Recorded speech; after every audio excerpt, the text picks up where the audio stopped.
प्रणाम मालिक, प्रणाम। खुश रहो। बहुत भाग्यशाली हो तुम कि देवी माँ की कृपा से तुम्हारे घर में बेटी ने जन्म लिया। अब देरी किस बात की?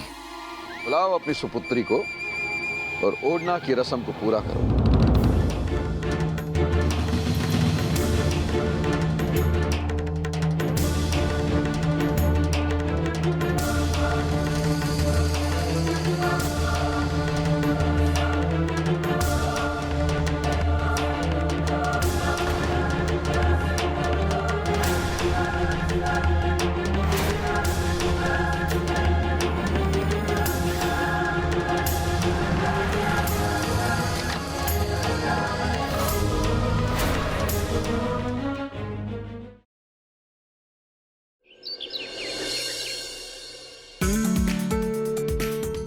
दीदी,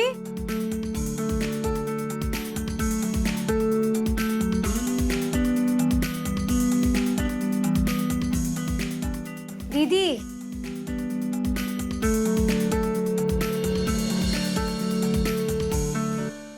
उठो।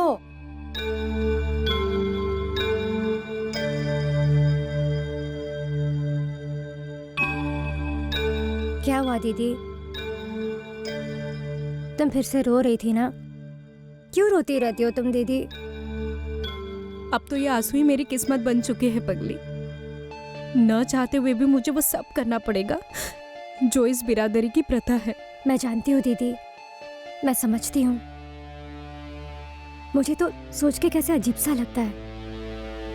मैंने इस बिरादरी में जन्म ही क्यों लिया जहाँ बड़ी बेटी को धंधे वाली बनना ही पड़ता है। बड़ी बेटी होना क्या अभिशाप है? मेरी प्यारी दीदी, तुम ना इतना सोचो मत। ये जो ऊपर वाला है ना, जन्म देने से पहले हम सब की किस्मत लिख देता है। हमें तो बस उसी की तय की गई नियति पर चलना पड़ता है। नहीं बनना चाहती धंधे वाली।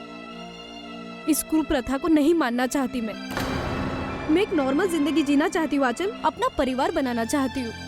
मैं इस घिनौनी रीत को तोड़ देना चाहती हूँ।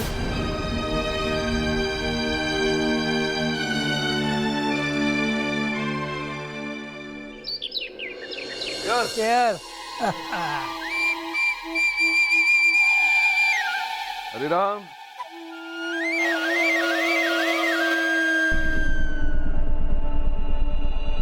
ये लीजिए मंत्री जी, आपने कुआरी नदी पर जो हमें रेलवे पुल बनाने का ठेका दिया था उसका नजराना। गदवा, पैसे का लेन देन तो चलता रहेगा। कुछ ऐसा नजराना पेश करो जो हमको हमेशा याद रहेगा।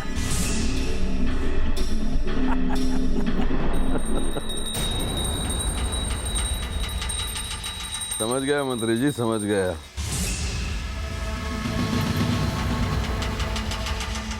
लेकिन क्या है मंत्री जी, यहाँ के आसपास के गांव में जितनी लड़कियां हैं ना, सब धंधे वालियां हैं।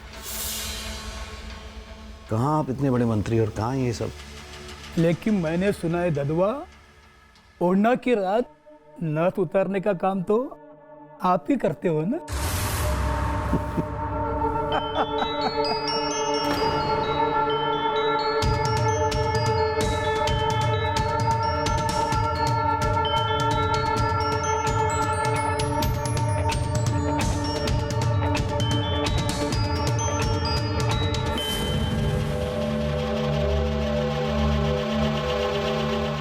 प्रणाम बाबूजी, प्रणाम। हाँ,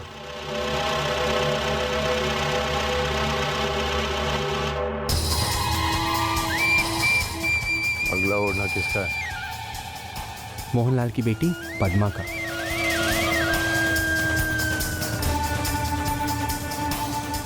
मंत्री जी, इस बार ओढ़ना आप उतारेंगे, वादा रहा।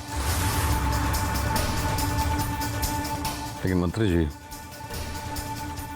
ये ओढ़ना की रस्म प्रशासन और सरकार को नहीं मालूम पड़नी चाहिए। ददवा, आप चिंता मत करो, हम हैं ना।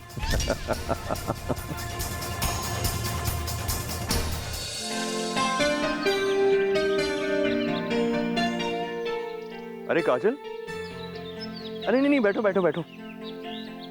किताब पढ़ी जा रही है। क्या हुआ काजल, तुमने आंगनवाड़ी आना बंद क्यों कर दिया? क्या होगा आंगनवाड़ी आकर भास्कर जी?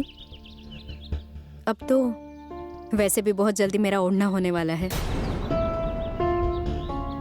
काजल, ऐसे दिल छोटा मत करो, कोई ना कोई रास्ता निकल ही आएगा।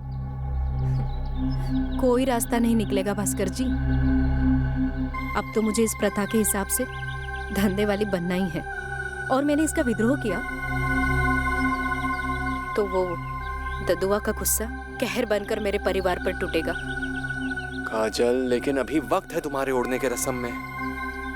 अगर तुम विश्वास रखोगी और कोशिश करोगी तो कोई ना कोई रास्ता जरूर निकलेगा। कोई रास्ता नहीं निकलेगा। अरे छोड़ देना इसे। कैसे छोड़ दूं इसे? इसने अभी तक 3 ग्राहकों का नजराना ददुआ तक नहीं पहुंचाया है, और तुम लोग को पता है कि ददुआ को हर ग्राहक का नजराना पहुंचाना जरूरी है।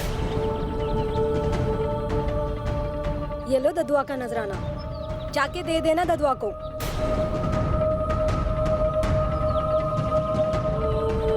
चल, सब ठीक हो जाएगा।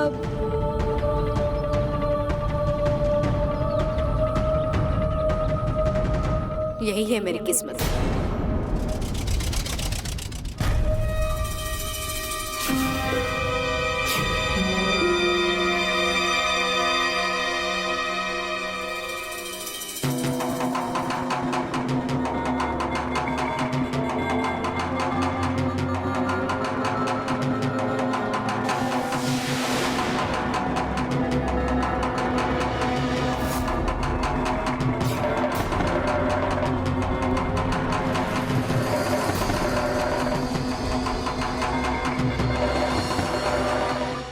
संदीप, तू कब आया? बस मैं अभी आया। कैसी है तू? मैं अच्छी हूँ। तूने आने की खबर क्यों नहीं दी? माँ, अगर मैं तुझे आने की खबर देता तो ऐसे थोड़ा रिएक्ट करती। घबरा गई थी ना? तो और जब मुझे देखा तो कितनी खुश हुई। अरे संदीप, तुम?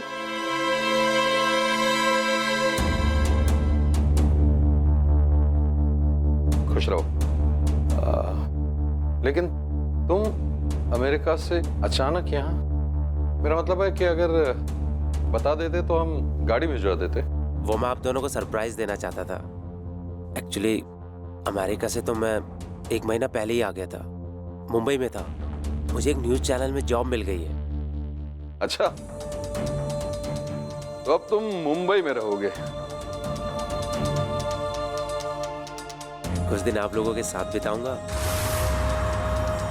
फिर उसके बाद मुंबई चला जाऊंगा। अच्छा, ये सब रहने दे, तू हाथ मुंह धो ले, तेरे लिए खाना लगाती हूँ। ठीक है माँ।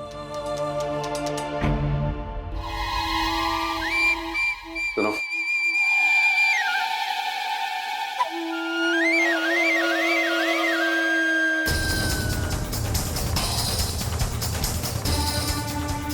तुम्हें पता था ना ये आने वाला है? नहीं, मुझे सच बोलो। कुछ नहीं पता था, आपकी कसम।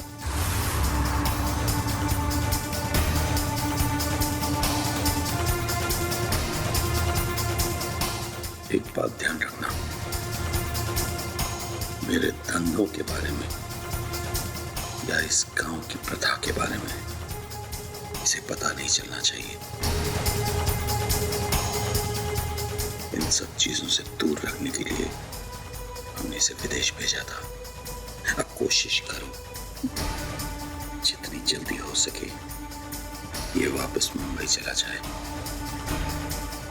समझी?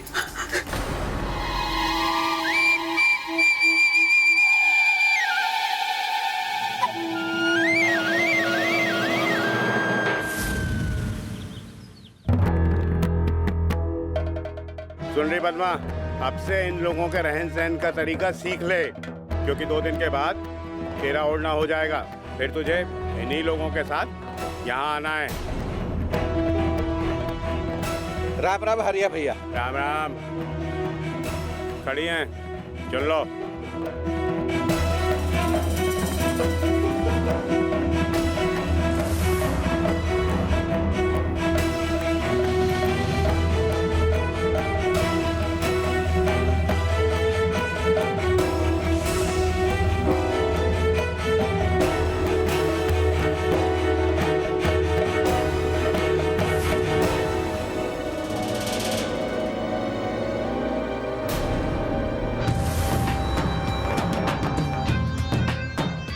भाई दाम कौन देगा?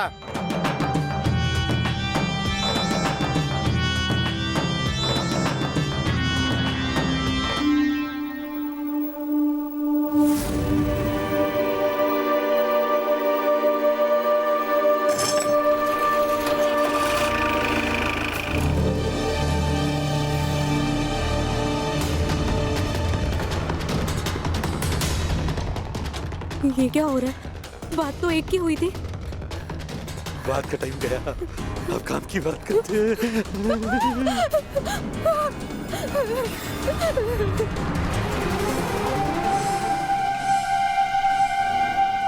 अरे ये क्या हुआ? चंदा उठ। अरे देखो देखो चंदा को क्या हो गया?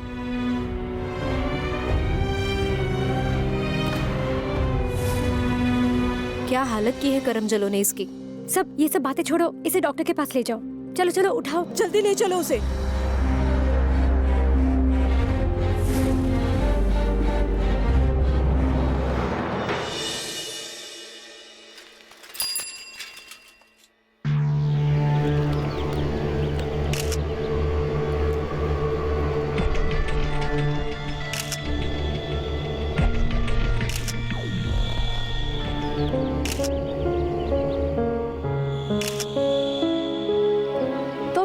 एक्चुअली कल जिस लड़की को चोट लगा था, she is alright. I mean वो ठीक है ना? इलाज चल रहा है उसका। एक्सक्यूज मी, अब बहुत खूबसूरत है। By the way, I am Sandeep. अब मेरा नाम संदीप है। तो मैं क्या करूं? ऐसे किसी अकेली अनजान लड़की का पीछा करना, बिना उसकी इजाजत उसके फोटो लेना, ये किसी शरीफ इंसान की निशानी नहीं है। आपको नाम जान सकता हूँ? बिल्कुल नहीं। मैं तुम जैसे आवारा लड़कों को बहुत अच्छी तरह से जानती हूँ। वो तो उस दिन तुमने चंदा की मदद कर दी थी ना, इसी वजह से मैं चुप हूँ। अच्छा सुनो तो,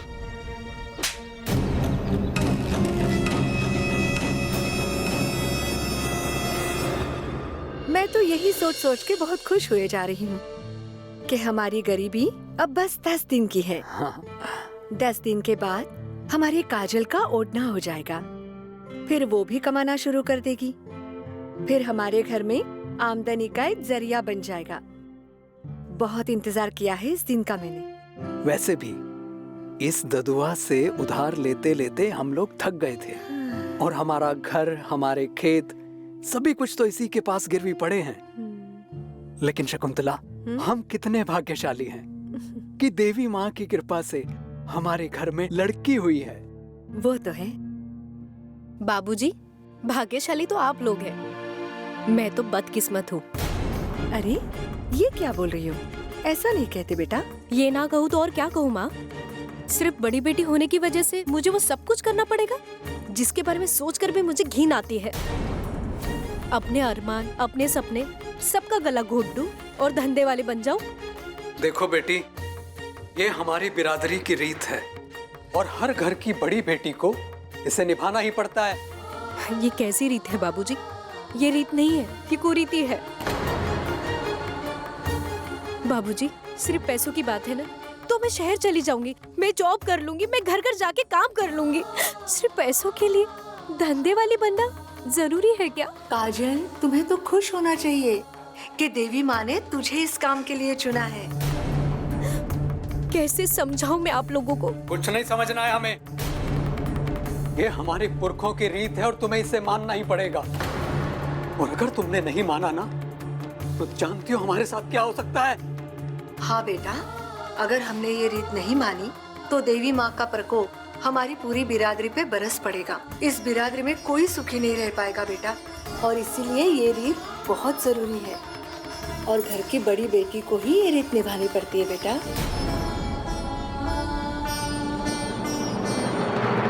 मैं पढ़ना चाहती हूँ, कुछ करना चाहती हूँ। एक लड़की अपने माँ बाप से मिन्नतें कर रही थी, मांग रही थी तो आजादी कुछ करने की, पर ऐसा क्यों है कि उससे ये आजादी छीनी जा रही थी? उस लड़की के अरमानों का, उसके सपनों का कोई मोल नहीं होता। ऐसे समाज में कोई लड़की से ये नहीं पूछता कि जिंदगी को लेकर उसके क्या सपने हैं, बल्कि बचपन से ही उसे इस कुरीति के लिए तैयार किया जाता है। ऐसे में दिल ये सोचने पर मजबूर हो जाता है कि क्या लड़की होना एक अभिशाप है। नमस्कार, मैं गिरीश जैन। क्राइम अलर्ट के आज के इस एपिसोड में ऐसा ही कुछ विचार काजल के मन में भी उमड़ने लगा था। काजल इस कुरीति का हिस्सा नहीं बनना चाहती थी, लेकिन उसके घर वाले ही उसे जबरदस्ती इस भंवर में ढकेलने पर तत्पर थे।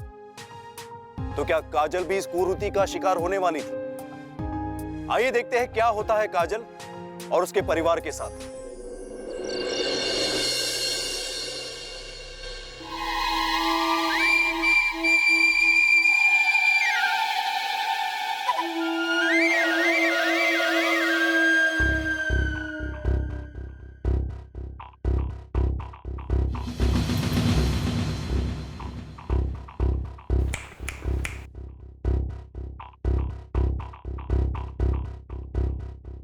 आ गया आपका नजराना मंत्री जी।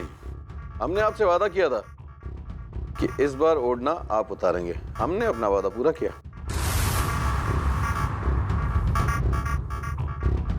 बहुत प्यारी लग रही हैं। आओ चले, चलो चलो चलो।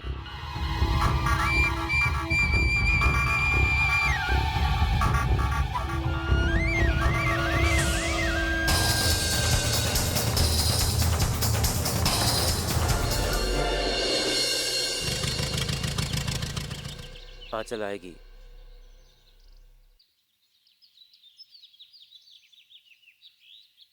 आंचल नहीं आएगी।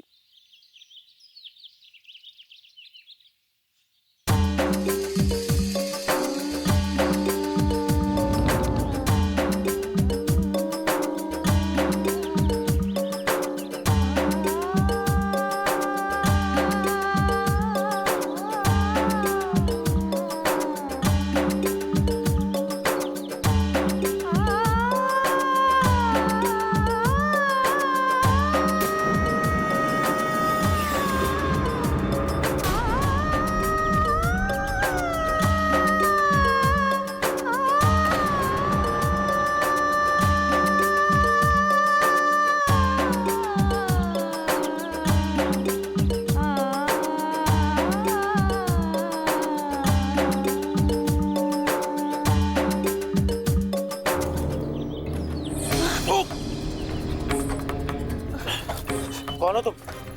किसने की तुम्हारी हालत? कुछ नहीं भाई जी, मैं ठीक हूँ। डरो मत, बताओ किसने की तुम्हारी ये हालत? जाने दीजिए भैया जी। अरे हम लड़कियों की तो किस्मत में यही है।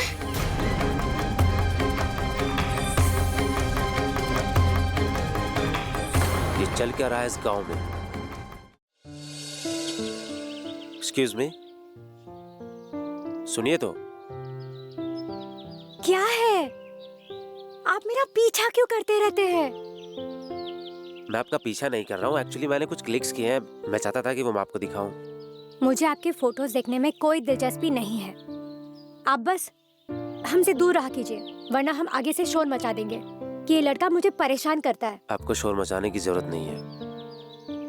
मैं बस आपसे कहना चाहता हूँ, मैं जो महसूस कर रहा हूँ, आप यकीन करें या ना करें, मुझे घुमा फिरा के बात करने की आदत नहीं है।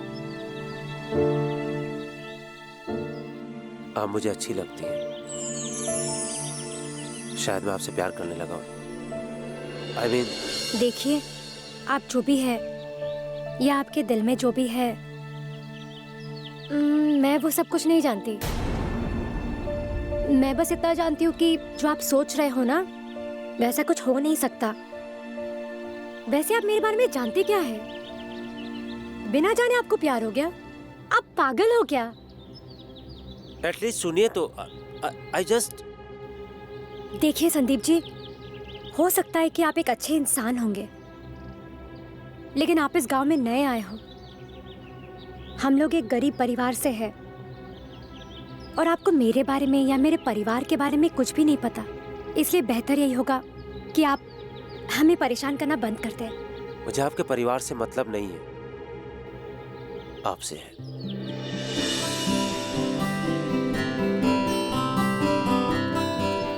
अच्छा छोड़िए इन बातों को, हम चलते हैं। हाँ, हमें देर हो रही है। तो मैं हाँ समझू या ना?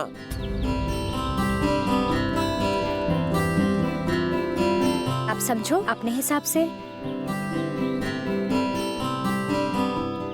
और हाँ, मेरा नाम आंचल है। तो हाँ समझू ना?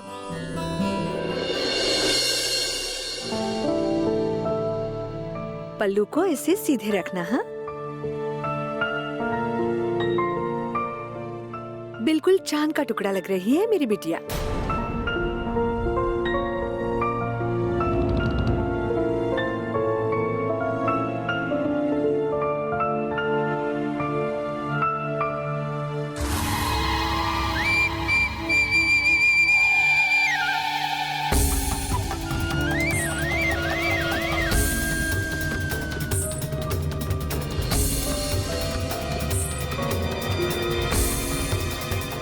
आंचल, आई अम्मा।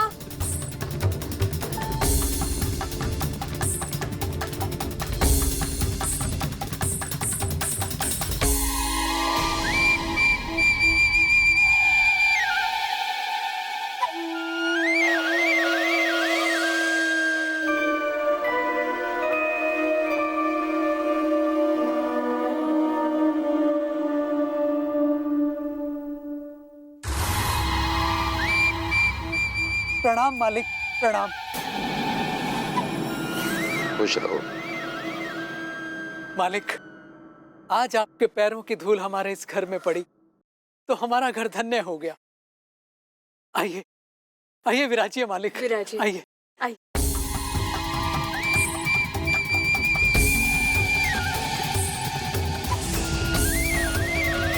आज तुम्हारे लिए बहुत बड़ी खुशी का दिन है देवीलाल। बहुत भाग्यशाली हो तुम कि देवी माँ की कृपा से तुम्हारे घर में बेटी ने जन्म लिया। भगवान करे बिरादरी के हर परिवार में एक बेटी पैदा हो।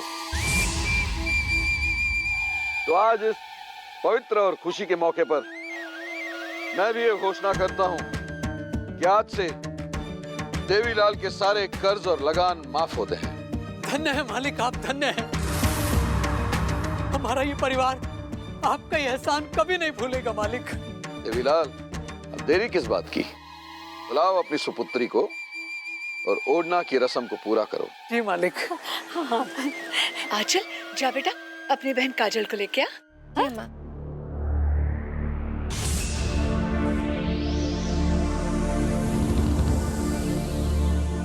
न चाहते हुए भी मुझे वो सब करना पड़ेगा जो इस बिरादरी की प्रथा है। नहीं बनना चाहती धंधे वाली।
दीदी,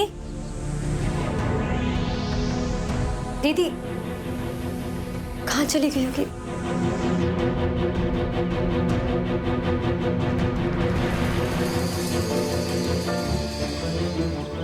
काजल, थैंक यू फॉर कमिंग। काजल, तुम ठीक तो हो ना?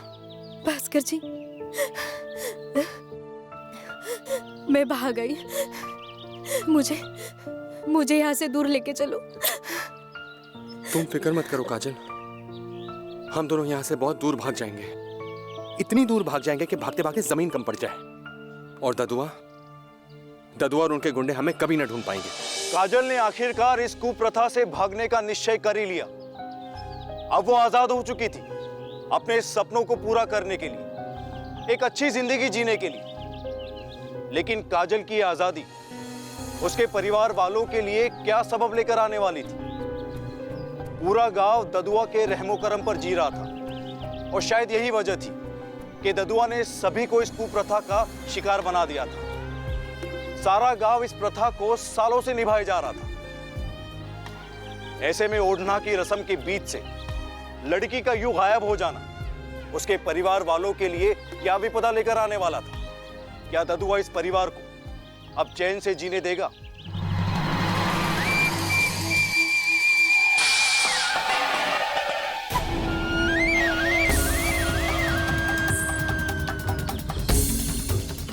देवीलाल, अपमान किया है तुमने हमारी कुल देवी का, हमारी पुरखों की बनाई हुई रीति का।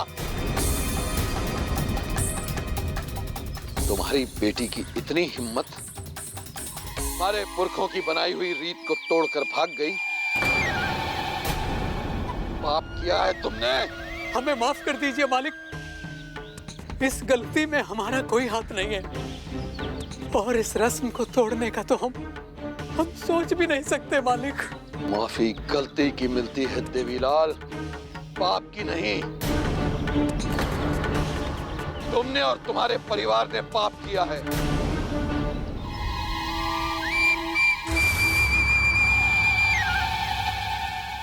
माफी नहीं मिल सकती अब तुम्हें। आज से तुम पर 4 गुना ज्यादा लगान लगाया जाता है, और ब्याज की दर 5 गुना बढ़ाई जाती है। रहम कीजिए मालिक, रहम कीजिए। आप हम गरीबों के माई बाप हैं, हम मर जाएंगे मालिक। हम इतने लगान का बोझ कैसे उठाएंगे मालिक?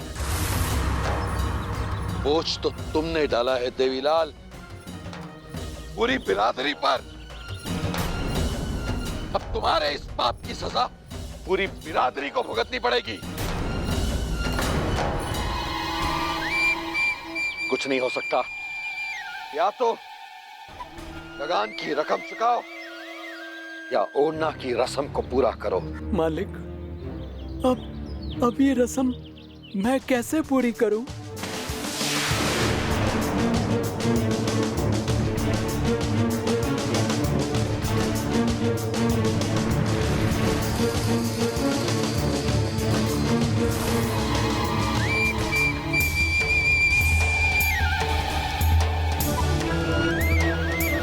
तुम्हारी बड़ी बेटी तो भाग गई देवीलाल, अब भलाई इसी में है कि अपनी छोटी बेटी को ओढ़ने के लिए तैयार करो।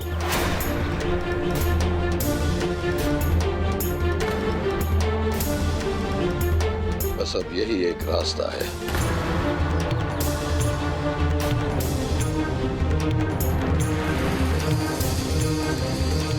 यही मेरा हुक्म है और यही उपाय भी। मालिक,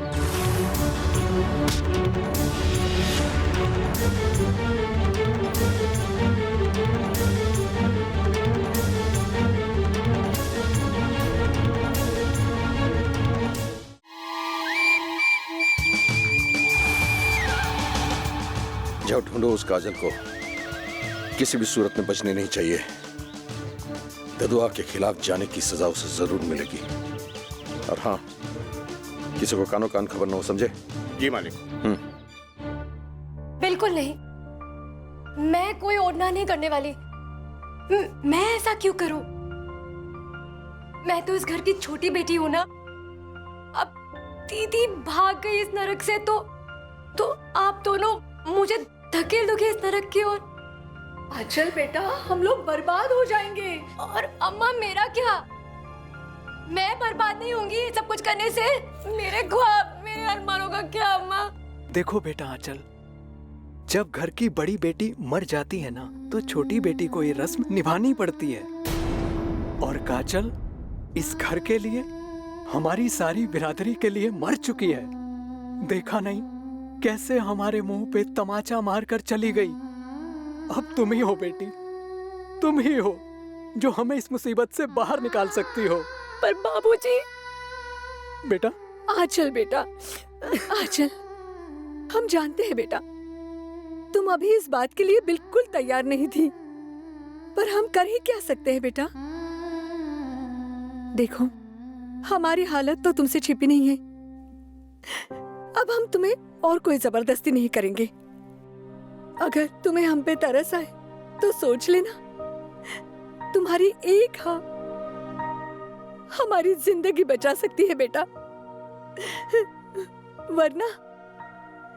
वरना आत्महत्या के अलावा हमारे पास कोई और चारा नहीं रह जाता।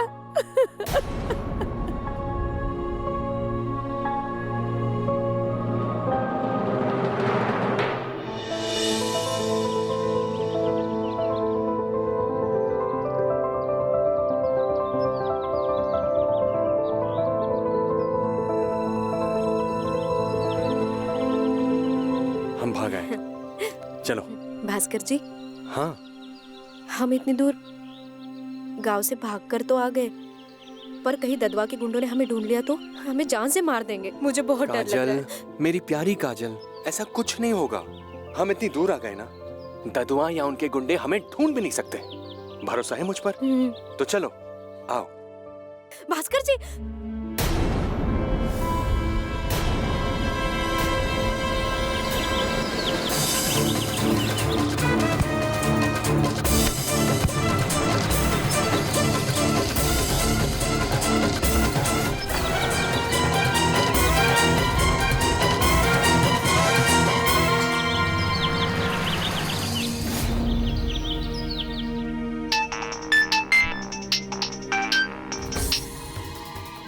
हाँ हरे राम, बोलो। प्रणाम मालिक, काम हो गया। लाश को ठिकाने लगाओ और किसी को कानो कान खबर नहीं होनी चाहिए। जी मालिक।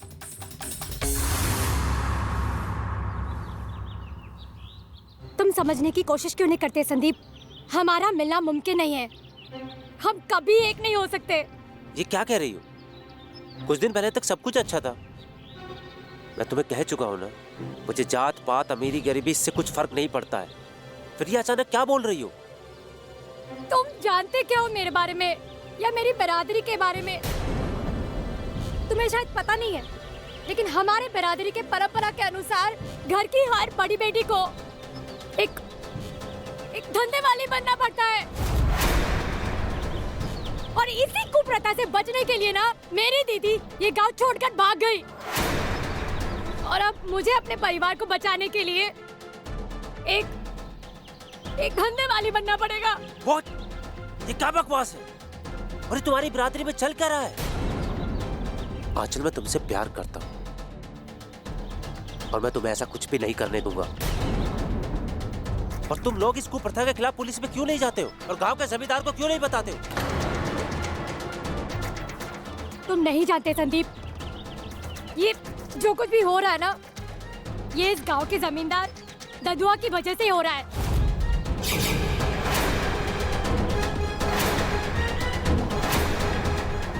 सबके सबने डरते हैं उससे। और ये पुलिस तो कुछ नहीं करने वाली। उसके इशारों पर इसी तरह नाचते रहते हैं सबके सब। क्या बकवास है ये? यही सच्चाई है। वो एक इंसान नहीं है, वो एक हैवान है। वो मेरा बाप है।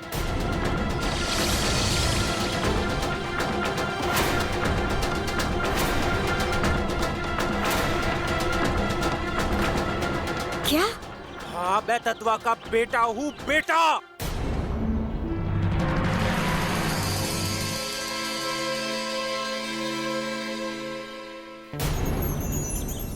फिर तो तुम्हें मुझे भूल जाना पड़ेगा, किसी भी कीमत पर।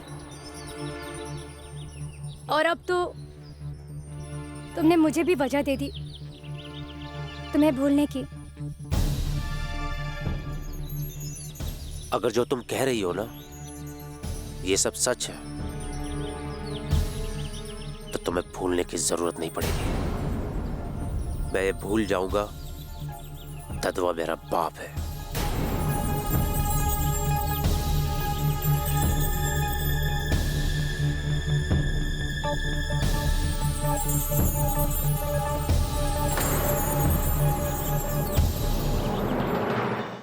पापा, पापा, क्या हुआ? क्या हुआ है?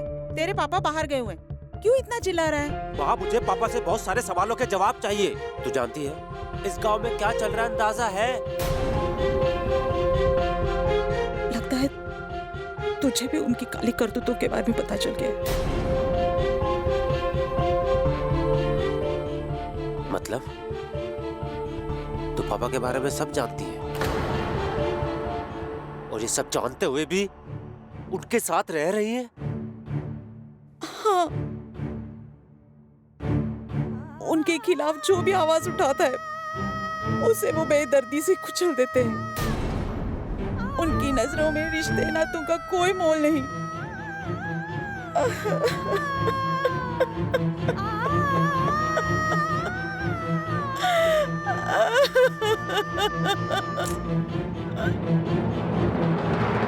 क्या संदीप और आंचल इस कुप्रथा, इस कुरीति के खिलाफ बगावत करने में कामयाब हो पाएंगे?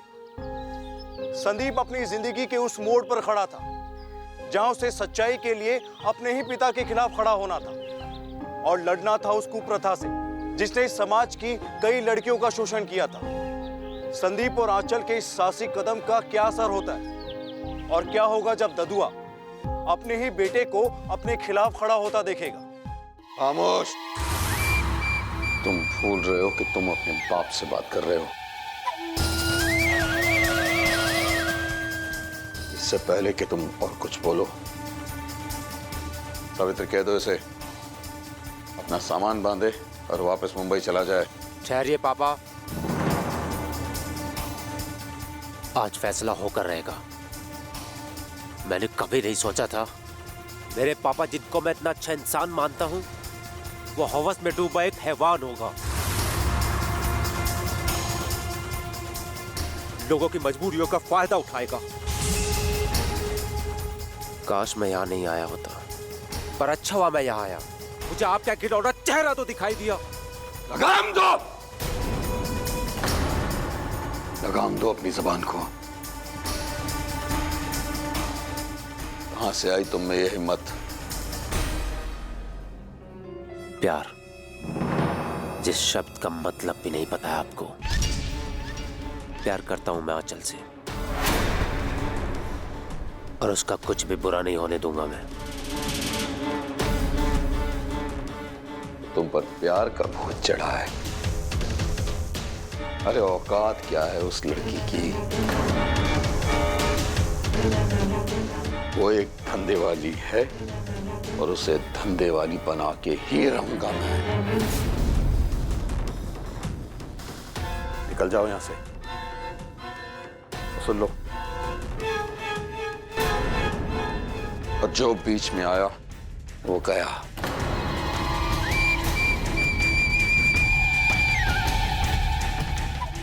ददुआ हूं मैं, ददुआ।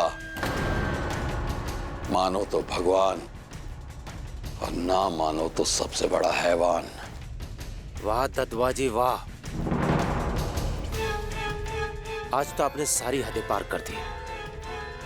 आंचल को तो मैं आपसे और आपकी क्रूरतियों से बचाकर ही रहूंगा। चलो माँ। माँ कहीं नहीं जाएगी। माँ जाएगी। मैं चलूंगी तेरे साथ संदीप। सावित्री, आवाज नीचे। 25 साल से चुप थी, पर अब मैं खामोश नहीं रहने वाली। तुम्हें क्या लगता है तुम्हारी गंदी करतूतों के बारे में मुझे कुछ नहीं पता? सारी गांव की लड़कियों का ओढ़ना उतारने का ठेका ले रखा है ना तुमने। तुम्हें क्या पता मैं कैसे घुट-घुट के जी रही थी। अब नहीं, अब मैं अकेली नहीं हूं। मेरा बेटा संदीप मेरे साथ है। चल संदीप, मुझे इस हैवान की शक्ल भी नहीं देखनी है अब।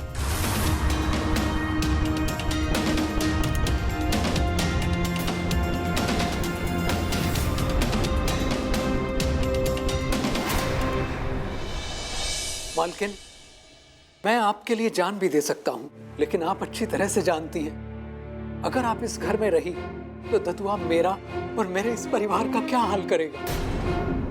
वैसे भी मालकिन, जब से मेरी बड़ी बेटी भागी है ना, हम सब लोग उसके निशाने पर आ गए हैं। और अगर अब कुछ नहीं होगा चाचा जी, जब तक मैं और माँ यहाँ पे है ना, पापा आपका कुछ भी नहीं बिगाड़ सकते। और अगर उन्होंने आपको नुकसान पहुंचाने की कोशिश की ना, तो उसका नुकसान हमें भी होगा। वैसे भी हमने फैसला कर लिया है कि हम ये इस ओढ़ना की रस्म और उनके फैलाए आतंक के खिलाफ हम पुलिस में जाएंगे। तो ये है पूरी कहानी इंस्पेक्टर। इतने सालों से लड़कियां ये अत्याचार सहती रही, मगर किसी एक ने भी हिम्मत नहीं की कि वो यहाँ आकर रिपोर्ट लिखवाए। अगर किसी ने ये रिपोर्ट आके यहाँ लिखा दिया होता तो आज ये कुरीति, कुप्रथा या अत्याचार, ये सारी चीज खत्म हो जाती। खैर, आप बिल्कुल चिंता ना करें। अब मैं ये मुद्दे को एमएलए एमपी तक लेके जाऊंगा और जरूरत पड़े ना तो प्रधानमंत्री तक भी जाऊंगा। बस यूं समझ लीजिए, ये प्रथा खत्म। आप बिल्कुल निश्चिंत होकर जाएं। Thank you inspector. चलो।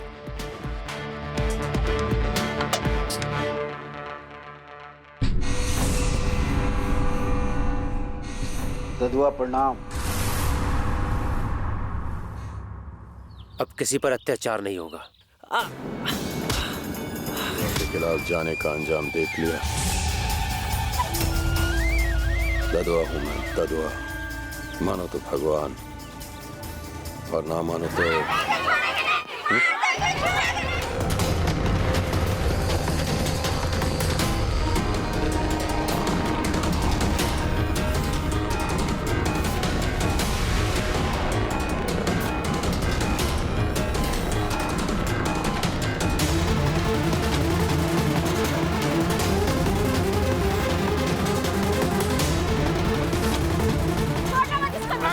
इसने मेरी जिंदगी बर्बाद कर दी।